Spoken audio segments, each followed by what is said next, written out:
Public ఇప్పుడు మా రాముల తాతని పిలిచేయాల కదా మరి పెద్ద మనిషి ఏం చేస్తున్నాడు అరుచుకున్న దంపాన్రి తాత ఏందే ఇయాల్టి వార్త అయిపోయిందిరా లచ్చుడు అంతా అయిపోయింది 6 నెలల శాత 6 నెలల కట్టం అంతా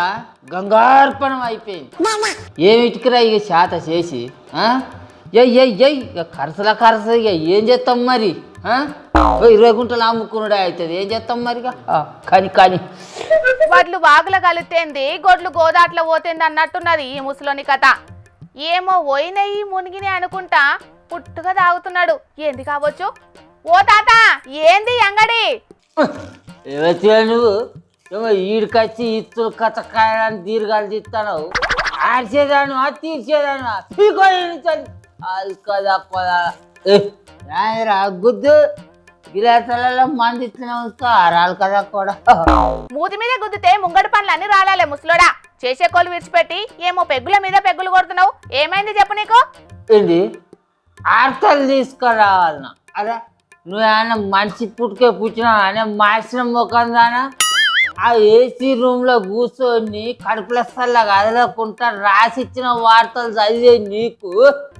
బయట ఎన్ని వానలు కొడతానే ఎంత వరదలు పోతానే ఎన్ని పంట పొలాలు ఆగమవుతాయి అనేది ఏమైనా తెలుస్తాను ఆయన నీకు ఎలుక మొక్కందానా ఏం మాట్లాడుతుందా ఇది ఏం ఆగమవుతున్నాయి అయ్యా నీ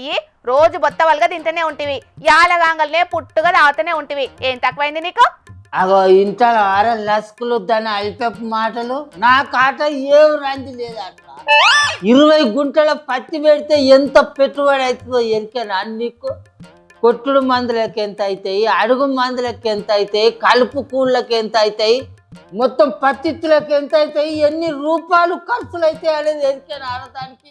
ఇప్పటి వరకు అన్ని పెట్టుబడులు పెడితే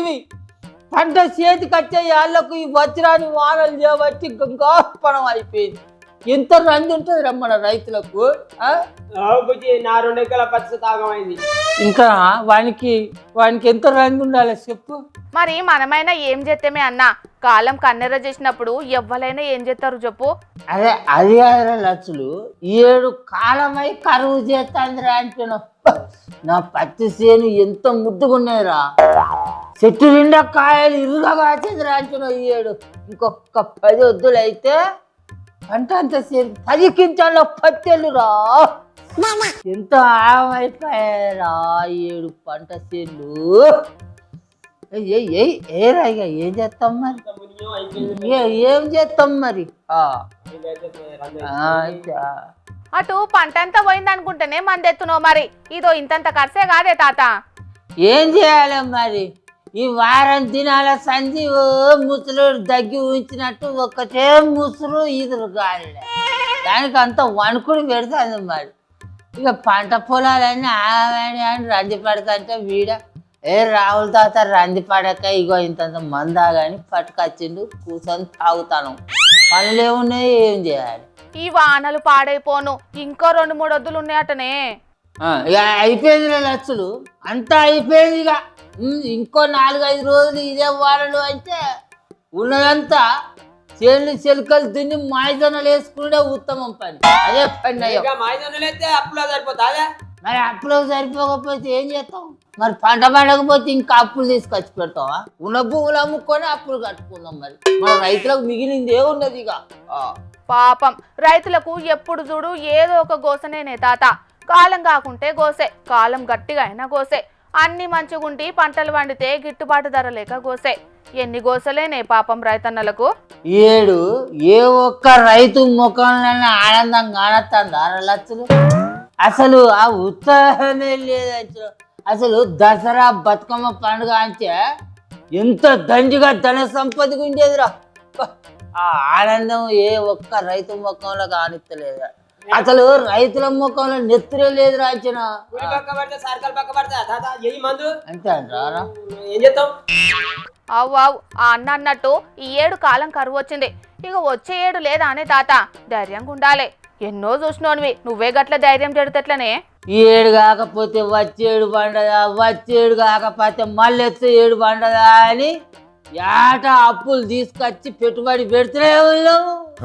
అది జాడితే తంతనే ఉన్నది. ఏనాడురా మనం బాగుపడేది? బువ్వను పండించే రైతుకు ఆ బువ్వను కడుపు నిండా తినే యోగ్యత లేకపోయా కదరా లస్కులు. రైతుల గతి ఎంత కర్వబచ్చ కదరా. సరే సరే సరే అది ఓ పిల్ల, ఏడన్నా బతుకమ్మ పండుగకు ఊరికి వస్తారా వాళ్ళేదా మరి? నువ్వే పుట్టెడు బాధలు చెప్తేవి, ఇక నేను పండుగకు వచ్చి నీకు ఖర్చు పెట్టాలి నానే. అరే ఓ తిక్కల్దానా, బతుకమ్మ పండుగ అంటే ఏంటిదే? మన తెలంగాణ ఇంటి ఆడి బిడ్డల పండుగ, దండి పండుగ.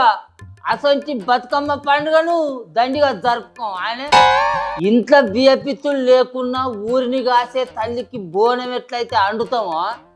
ఇంట్లో నయాన రూపాయి లేకున్నా బతుకమ్మ పండుగకు ఇంటి ఆడిబిడ్డల కోసడానికి ఎంత ఖర్చు అయినా పెడతామే మేము. నువ్వైతే పండుగకు రా, సప్పో చేసేనా నీకు ఎసంచి పట్టుబట్టలు కావాలో నేను కొనిస్తా, నువ్వైతే రా. సరే సరే ఇక మేము జరంత మంది ఎక్కువ ఏందో మాట్లాడతానని అనుకోకు, తప్పు తీసుకోకు. అయ్యో కడుపులో ఈత ఉండి అట్లా మాట్లాడతానా,